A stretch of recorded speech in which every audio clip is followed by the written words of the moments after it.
Hello दोस्तों, आज मैं आपको प्रेमचंद जी द्वारा लिखित नमक का दारोगा नामक कहानी सुनाने वाला हूँ। चलिए कहानी को शुरू करते हैं। जब नमक का नया विभाग बना और ईश्वर प्रदत्त वस्तु के व्यवहार करने का निषेध हो गया, तो लोग चोरी छिपे इसका व्यापार करने लगे। अनेक प्रकार के छल प्रपंचों का सूत्रपात हुआ। कोई घूस से काम निकालता था, कोई चालाकी से। अधिकारियों के पौ 12 थे। पटवारीगिरी का सर्वसम्मानित पद छोड़कर लोग इस विभाग की बरकंदाजी करते थे। इसके दारोगा पद के लिए तो वकीलों का भी जी ललचाता था। ये वह समय था जब अंग्रेजी शिक्षा और ईसाई मत को लोग एक ही वस्तु समझते थे। फारसी का प्राबल्य था। प्रेम की कथाएं और श्रृंगार रस के काव्य पढ़कर फारसीदा लोग सर्वोच्च पदों पर नियुक्त हो जाया करते थे।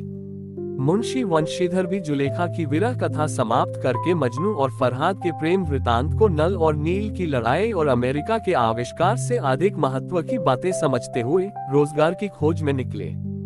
उनके पिता एक अनुभवी पुरुष थे। समझाने लगे, बेटा, घर की दुर्दशा देख रहे हो, ऋण के बोझ से दबे हुए हैं। लड़कियां हैं, वे घास फूस की तरह बढ़ती चली जाती हैं। मैं कगारे पर का वृक्ष हो रहा हूँ, न मालूम कब गिर पड़ूं। अब तुम ही घर के मालिक मुख्तार हो। नौकरी में ओहदे की ओर ध्यान मत देना, ये तो पीर का मजार है। निगाह चढ़ावे और चादर पर रखनी चाहिए। ऐसा काम ढूंढना जहाँ कुछ ऊपरी आय हो। मासिक वेतन तो पूर्णमासी का चांद है, जो एक दिन दिखाई देता है और घटते घटते लुप्त हो जाता है। ऊपरी आय बहता हुआ स्रोत है, जिससे सदैव प्यास बुझती है। वेतन मनुष्य देता है, इसी से उसमें वृद्धि नहीं होती। ऊपरी आमदनी ईश्वर देता है, इसी से उसकी बरकत होती है। तुम स्वयं विद्वान हो, तुम्हें क्या समझाऊं। इस विषय में विवेक की बड़ी आवश्यकता है। मनुष्य को देखो, उसकी आवश्यकता को देखो और अवसर को देखो, उसके उपरांत जो उचित समझो करो। गर्ज वाले आदमी के साथ कठोरता करने में लाभ ही लाभ है, लेकिन बेगर्स को दांव पर पाना जरा कठिन है। इन बातों को निगाह में बांध लो, यह मेरी जन्म भर की कमाई है। इस उपदेश के बाद पिताजी ने आशीर्वाद दिया। वंशीधर आज्ञाकारी पुत्र थे। ये बातें ध्यान से सुनी और तब घर से चल खड़े हुए। इस विस्तृत संसार में उनके लिए धैर्य अपना मित्र, बुद्धि अपनी पथ प्रदर्शक और आत्मावलंबन ही अपना सहायक था। लेकिन अच्छे शकुन से चले थे। जाते ही जाते नमक विभाग के दारोगा पद पर प्रतिष्ठित हो गए। वेतन अच्छा और ऊपरी आय का तो ठिकाना ही न था। वृद्ध मुंशी जी को सुख संवाद मिला तो फूले न समाये। महाजन कुछ नर्म पड़े, कलवार की आशालता लहलहाई। पड़ोसियों के हृदय में शूल उठने लगे। जाड़े के दिन थे और रात का समय। नमक के सिपाही चौकीदार नशे में मस्त थे। मुंशी वंशीधर को यहाँ आए अभी 6 महीनों से अधिक न हुए थे, लेकिन इस थोड़े समय में ही उन्होंने अपनी कार्यकुशलता और उत्तम आचार से अफसरों को मोहित कर लिया था। अफसर लोग उन पर बहुत विश्वास करने लगे। नमक के दफ्तर से 1 मील पूर्व की ओर जमुना बहती थी। उस पर नावों का एक पुल बना हुआ था। दारोगा जी किवाड़ बंद किए मीठी नींद सो रहे थे। अचानक आंख खुली तो नदी के प्रवाह की जगह गाड़ियों की गड़गड़ाहट तथा मल्लाहों का कोलाहल सुनाई दिया। उठ बैठे। इतनी रात गए गाड़ियां क्यों नदी के पार जाती हैं? अवश्य कुछ न कुछ गोलमाल है। तर्क ने भ्रम को पुष्ट किया। वर्दी पहनी, तमंचा जेब में रखा और बात की बात में घोड़ा बढ़ाए हुए पुल पर आ पहुंचे। गाड़ियों की एक लंबी कतार पुल के पार जाती देखी। डांट कर पूछा, किसकी गाड़ियां हैं? थोड़ी देर तक सन्नाटा रहा। आदमियों में कुछ कानाफूसी हुई। तब आगे वाले ने कहा, पंडित अलोपीदीन की। कौन पंडित अलोपीदीन? दातागंज के। मुंशी वंशीधर चौंके। पंडित अलोपीदीन इस इलाके के सबसे प्रतिष्ठित जमींदार थे। लाखों रुपए का लेन देन करते थे। इधर छोटे से बड़े कौन ऐसे थे जो उनके ऋणी न हो। व्यापार भी बड़ा लंबा चौड़ा था। बड़े चलते पुर्जे आदमी थे। अंग्रेज अफसर उनके इलाके में शिकार खेलने आते और उनके मेहमान होते। 12 मास सदाव्रत चलता था। मुंशी ने पूछा, गाड़ियां कहाँ जाएंगी? उत्तर मिला, कानपुर। लेकिन इस प्रश्न पर कि इनमें क्या है, सन्नाटा छा गया। दारोगा साहब का संदेह और भी बढ़ा। कुछ देर तक उत्तर की बात देखकर वह जोर से बोले, क्या तुम सब गूंगे हो गए हो? हम पूछते हैं, इनमें क्या लदा है? जब इस बार भी कोई उत्तर न मिला तो उन्होंने घोड़े को एक गाड़ी से मिलाकर बोरे को टटोला। भ्रम दूर हो गया। यह नमक के ढेले थे। पंडित अलोपीदीन अपने सजीले रथ पर सवार कुछ सोते कुछ जागते चले आते थे। अचानक कई गाड़ीवानों ने घबराए हुए आकर जगाया और बोले, महाराज, दारोगा ने गाड़ियां रोक दी हैं और घाट पर खड़े आपको बुलाते हैं। पंडित अलोपीदीन का लक्ष्मी जी पर अखंड विश्वास था। वह कहा करते थे कि संसार का तो कहना ही क्या, स्वर्ग में भी लक्ष्मी का ही राज्य है। उनका ये कहना यथार्थ ही था। न्याय और नीति सब लक्ष्मी के ही खिलौने हैं, इन्हें वह जैसे चाहती है नचाती है। लेटे ही लेटे गर्व से बोले, चलो हम आते हैं। ये कहकर पंडित जी ने बड़ी निश्चिंतता से पान के बीड़े लगाकर खाए। फिर लिहाफ ओढ़े हुए दारोगा के पास आकर बोले, बाबूजी आशीर्वाद कहिए, हमसे ऐसा कौन सा अपराध हुआ कि गाड़ियां रोक दी गईं? हम ब्राह्मणों पर तो आपकी कृपा दृष्टि रहनी चाहिए। वंशीधर रुखाई से बोले, सरकारी हुक्म। पंडित अलोपीदीन ने हंसकर कहा, हम सरकारी हुक्म को नहीं जानते और न सरकार को। हमारे सरकार तो आप ही हैं। हमारा और आपका तो घर का मामला है, हम कभी आपसे बाहर हो सकते हैं। आपने व्यर्थ का कष्ट उठाया। ये हो नहीं सकता कि इधर से जाए और इस घाट के देवता को भेंट न चढ़ावे। मैं तो आपकी सेवा में स्वयं ही आ रहा था। वंशीधर पर ऐश्वर्य की मोहिनी वंशी का कुछ प्रभाव न पड़ा। ईमानदारी की नई उमंग थी। कड़क कर बोले, हम उन नमक हरामों में नहीं हैं जो कौड़ियों पर अपना ईमान बेचते फिरते हैं। आप इस समय हिरासत में हैं। आपको कायदे के अनुसार चालान होगा। बस मुझे अधिक बातों की फुर्सत नहीं है। जमादार बदलू सिंह, तुम इन्हें हिरासत में ले चलो, मैं हुक्म देता हूँ। पंडित अलोपीदीन स्तंभित हो गए। गाड़ीवानों में हलचल मच गई। पंडित जी के जीवन में कदाचित ये पहला ही अवसर था कि पंडित जी को ऐसी कठोर बातें सुननी पड़ी। बदलू सिंह आगे बढ़ा, किंतु रोब के मारे ये साहस न हुआ कि उनका हाथ पकड़ सके। पंडित जी ने धर्म को धन का ऐसा निरादर करते कभी न देखा था। विचार किया कि यह अभी उद्दंड लड़का है, माया मोह के जाल में अभी नहीं पड़ा, अलहड़ है, झिझकता है। बहुत दीन भाव से बोले, बाबू साहब ऐसा न कीजिए, हम मिट जाएंगे। इज्जत धूल में मिल जाएगी। हमारा अपमान करने से आपके हाथ क्या आएगा? हम किसी तरह आपसे बाहर थोड़े ही हैं। वंशीधर ने कठोर स्वर में कहा, हम ऐसी बातें नहीं सुनना चाहते। अलोपीदीन ने जिस सहारे को चट्टान समझ रखा था, वह पैरों के नीचे खिसकता हुआ मालूम हुआ। स्वाभिमान और धन ऐश्वर्य की कड़ी चोट लगी, किंतु अभी तक धन की सांख्यिक शक्ति का पूरा भरोसा था। अपने मुख्तार से बोले, लाला जी, 1000 के नोट बाबू साहब की भेंट करो, आप इस समय भूखे सिंह हो रहे हैं। वंशीधर ने गर्म होकर कहा, 1000 नहीं, 1,00,000 भी मुझे सच्चे मार्ग से नहीं हटा सकते। धर्म की इस बुद्धिहीन दृढ़ता और देव दुर्लभ त्याग पर मन बहुत झुंझलाया। अब दोनों शक्तियों में संग्राम होने लगा। धन ने उछल उछल कर आक्रमण करने शुरू किए। 1 से 5, 5 से 10, 10 से 15 और 15 से 20,000 तक नौबत पहुंची, किंतु धर्म अलौकिक वीरता के साथ बहुसंख्यक सेना के सम्मुख अकेला पर्वत की भांति अटल अविचलित खड़ा था। अलोपीदीन निराश होकर बोले, अब इससे अधिक मेरा साहस नहीं, आगे आपको अधिकार है। वंशीधर ने अपने जमादार को ललकारा। बदलू सिंह मन में दारोगाजी को गालियां देता हुआ पंडित अलोपीदीन की ओर बढ़ा। पंडित जी घबराकर 2-3 कदम पीछे हट गए। अत्यंत दीनता से बोले, बाबू साहब, ईश्वर के लिए मुझ पर दया कीजिए, मैं 25,000 पर निपटारा करने का तैयार हूँ। असंभव बात है, 30,000 पर किसी तरह भी संभव नहीं। क्या 40,000 पर भी नहीं? 40,000 नहीं, 40 लाख पर भी असंभव है। बदलू सिंह, इस आदमी को हिरासत में ले लो। अब मैं एक शब्द भी नहीं सुनना चाहता। धर्म ने धन को पैरों तले कुचल डाला। अलोपीदीन ने एक हृष्ट पुष्ट मनुष्य को हथकड़ियां लिए हुए अपनी तरफ आते देखा। चारों ओर निराश और कातर दृष्टि से देखने लगे। इसके बाद मूर्छित होकर गिर पड़े। दुनिया सोती थी पर दुनिया की जीभ जागती थी। सवेरे देखिए तो बालक वृद्ध सबके मुंह से यही बात सुनाई देती थी। जिसे देखिए वही पंडित जी के इस व्यवहार पर टीका टिप्पणी कर रहा था। निंदा की बौछारें हो रही थी, मानो संसार से अब पापी का पाप कट गया।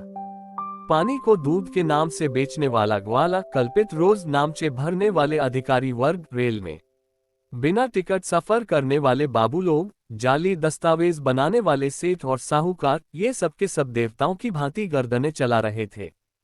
जब दूसरे दिन पंडित अलोपीदीन अभियुक्त होकर कांस्टेबलों के साथ, हाथों में हथकड़ियां, हृदय में ग्लानि और क्षोभ भरे, लज्जा से गर्दन झुकाए अदालत की तरफ चले तो सारे शहर में हलचल मच गई। मेलों में कदाचित आंखें इतनी व्यग्र न होती होंगी।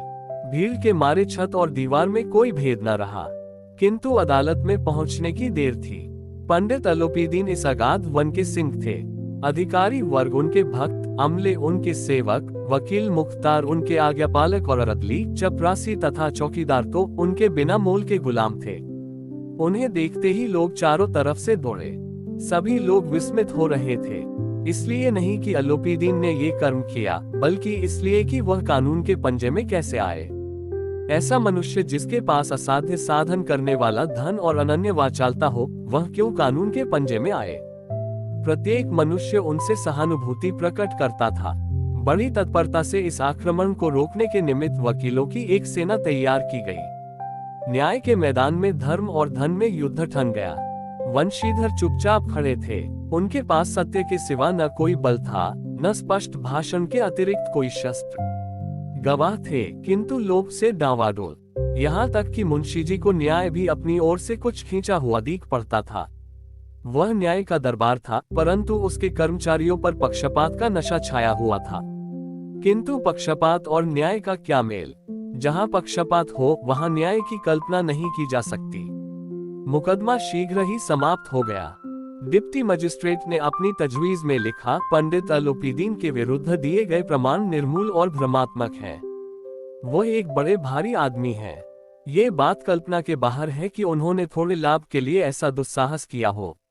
यद्यपि नमक के दारोगा मुंशी वंशीधर का अधिक दोष नहीं है, लेकिन ये बड़े खेद की बात है कि उसकी उद्दंडता और विचारहीनता के कारण एक भले मानुस को कष्ट झेलना पड़ा।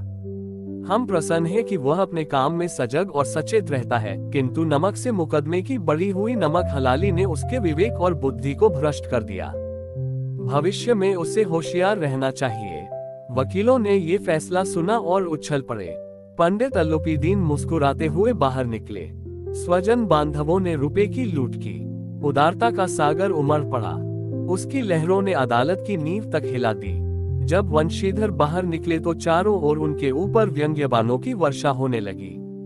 चपरासियों ने झुक झुक कर सलाम किए, किंतु इस समय एक एक कटुवाक्य, एक एक संकेत उनकी गर्वाग्नि को प्रज्वलित कर रहा था।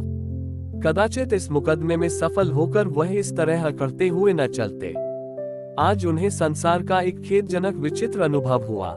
न्याय और विद्वत्ता, लंबी चौड़ी उपाधियां, बड़ी बड़ी दाढ़ियां, ढीले चोंगे एक भी सच्चे आदर का पात्र नहीं है। वंशीधर ने धन से बैर मोल लिया था, उसका मूल्य चुकाना अनिवार्य था। कठिनता से एक सप्ताह बीता होगा कि मुअत्तली का परवाना आ पहुंचा। कार्यपरायणता का दंड मिला। बेचारे भग्न हृदय, शोक और खेद से व्यथित घर को चले। बूढ़े मुंशी जी तो पहले ही से कुड़बुड़ा रहे थे कि चलते चलते इस लड़के को समझाया था, लेकिन इसने एक न सुनी। सब मनमानी करता है। हम तो कलवार और कसाई के तगादे सहें, बुढ़ापे में भगत बनकर बैठे और वहाँ बस वही सूखी तनख्वाह। हमने भी तो नौकरी की है और कोई ओहदेदार नहीं थे, लेकिन काम किया, दिल खोलकर किया और आप ईमानदार बनने चले हैं। घर में चाहे अंधेरा हो, मस्जिद में अवश्य दिया जलाएंगे। खेद ऐसी समझ पर पढ़ना लिखना सब अकार्थ गया। इसके थोड़े ही दिनों बाद जब मुंशी वंशीधर इस दुरावस्था में घर पहुंचे और बूढ़े पिताजी ने समाचार सुना तो सिर पीट लिया। बोले, जी चाहता है कि तुम्हारा और अपना सिर फोड़ लूं। बहुत देर तक पछता पछता कर हाथ मलते रहे। क्रोध में कुछ कठोर बातें भी कहीं, और यदि वंशीधर वहां से टल न जाता तो अवश्य ही यह क्रोध विकट रूप धारण करता। वृद्ध माता को भी दुख हुआ। जगन्नाथ और रामेश्वर यात्रा की कामनाएं मिट्टी में मिल गईं। पत्नी ने कई दिनों तक सीधे मुंह बात तक नहीं की। इसी प्रकार एक सप्ताह बीत गया। संध्या का समय था। बूढ़े मुंशी जी बैठे बैठे राम नाम की माला जप रहे थे। इसी समय उनके द्वार पर सजा हुआ रथ आकर रुका। हरे और गुलाबी पर्दे, पछिए बैलों की जोड़ी, उनकी गर्दनों में नीले धागे सींग पीतल से जुड़े हुए। कई नौकर लाठियां कंधों पर रखे साथ थे। मुंशी जी अगवानी को दौड़े। देखा तो पंडित अलोपीदीन हैं। झुककर दंडवत की और लल्लो चप्पो की बातें करने लगे। हमारा भाग्य उदय हुआ जो आपके चरण इस द्वार पर आए। आप हमारे पूज्य देवता हैं, आपको कौन सा मुंह दिखावे, मुंह में तो कालिक लगी हुई है।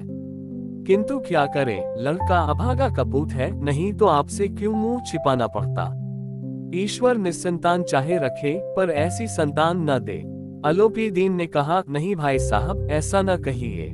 मुंशी जी ने चकित होकर कहा, ऐसी संतान को और क्या कहूँ। अलोपी दीन ने वात्सल्यपूर्ण स्वर में कहा, कुल तिलक और पुरखों की कीर्ति उज्जवल करने वाले संसार में ऐसे कितने धर्मपरायण मनुष्य हैं, जो धर्म पर अपना सब कुछ अर्पण कर सके। पंडित अलोपी दीन ने वंशीधर से कहा, दारोगा जी, इसे खुशामद न समझिए। खुशामद करने के लिए मुझे इतना कष्ट उठाने की जरूरत न थी। उस रात को आपने अपने अधिकार बल से अपनी हिरासत में लिया था, किंतु आज मैं स्वेच्छा से आपकी हिरासत में आया हूँ। मैंने हजारों रईस और अमीर देखे, हजारों उच्च पदाधिकारियों से काम पड़ा, किंतु परास्त किया तो आपने। मैंने सबको अपना और अपने धन का गुलाम बनाकर छोड़ दिया। मुझे आज्ञा दीजिए कि आपसे कुछ विनय करूं। वंशीधर ने अलोपी दीन को आते देखा तो उठकर सत्कार किया, किंतु स्वाभिमान सहित। समझ गए कि यह महाशय मुझे लज्जित करने और जलाने आए हैं। क्षमा प्रार्थना की चेष्टा नहीं की, वरन उन्हें अपने पिता की यह ठाकुर सुहाती की बात असह्य सी प्रतीत हुई। पर पंडित जी की बातें सुनी तो मन की मैल मिट गई। पंडित जी की ओर उड़ती हुई दृष्टि से देखा, सद्भाव झलक रहा था। गर्व ने अब लज्जा के सामने सिर झुका दिया। शर्माते हुए बोले, यह आपकी उदारता है जो ऐसा कहते हैं। मुझसे जो कुछ अविनय हुई है उसे क्षमा कीजिए। मैं धर्म की बेड़ी में जकड़ा हुआ था, नहीं तो वैसे मैं आपका दास हूँ। जो आज्ञा होगी वो मेरे सिर माथे पर। अलोपी दीन ने विनीत भाव से कहा, नदी तट पर आपने मेरी प्रार्थना नहीं स्वीकार की थी, किंतु आज स्वीकार करनी पड़ेगी। वंशीधर बोले, मैं किस योग्य हूँ, किंतु जो कुछ सेवा मुझसे हो सकती है उसमें त्रुटि न होगी। अलोपी दीन ने एक स्टाम्प लगा हुआ पत्र निकाला और उसे वंशीधर के सामने रखकर बोले, इस पद को स्वीकार कीजिए और अपने हस्ताक्षर कर दीजिए। मैं ब्राह्मण हूँ, जब तक ये सवाल पूरा न कीजिएगा द्वार से न हटूंगा। मुंशी वंशीधर ने उस कागज को पढ़ा तो कृतज्ञता से आंखों में आंसू भर आए। पंडित अलोपी दीन ने उनको अपनी सारी जायदाद का स्थायी मैनेजर नियुक्त किया था। 6000 वार्षिक वेतन के अतिरिक्त रोजाना खर्च अलग, सवारी के लिए घोड़ा, रहने को बंगला, नौकर चाकर मुफ्त। कंपित स्वर में बोले, पंडित जी, मुझ में इतनी सामर्थ्य नहीं है कि आपकी उदारता की प्रशंसा कर सकूं, किंतु ऐसे उच्च पद के योग्य नहीं हूं। अलोपी दीन हंसकर बोले, मुझे इस समय एक अयोग्य मनुष्य की ही जरूरत है। वंशीधर ने गंभीर भाव से कहा, यूं मैं आपका दास हूँ। आप जैसे कीर्तिवान सज्जन पुरुष की सेवा करना मेरे लिए सौभाग्य की बात है, किंतु मुझ में न विद्या है, न बुद्धि, न वह स्वभाव जो इन त्रुटियों की पूर्ति कर देता है। ऐसे महान कार्य के लिए एक बड़े मर्मज्ञ अनुभवी मनुष्य की जरूरत है। अलोपी दीन ने कलमदान से कलम निकाली और उसे वंशीधर के हाथ में देकर बोले, न मुझे विद्वत्ता की चाह है, न अनुभव की, न मर्मज्ञता की, न कार्यकुशलता की। इन गुणों के महत्व का परिचय खूब पा चुका हूँ। अब सौभाग्य और सुअवसर ने मुझे वह मोती दे दिया जिसके सामने योग्यता और विद्वत्ता की चमक फीकी पड़ जाती है। ये कलम लीजिए, अधिक सोच विचार न कीजिए, दस्तखत कर दीजिए। परमात्मा से यही प्रार्थना है कि वह आपको सदैव वही नदी के किनारे वाला बेमुरौवत, उद्दंड, कठोर परंतु धर्मनिष्ठ दारोगा बनाए रखे। वंशीधर की आंखें डबडबाईं। हृदय के संकुचित पात्र में इतना एहसान न समा सका। एक बार फिर पंडित जी की ओर भक्ति और श्रद्धा की दृष्टि से देखा और कांपते हुए हाथ से मैनेजरी के कागज पर हस्ताक्षर कर दिए। अलोपी दीन ने प्रफुल्लित होकर उन्हें गले लगा लिया और यहीं पर आज की कहानी समाप्त हुई। बहुत जल्द मिलते हैं किसी नई कहानी के साथ। धन्यवाद साथियों। जय हिंद।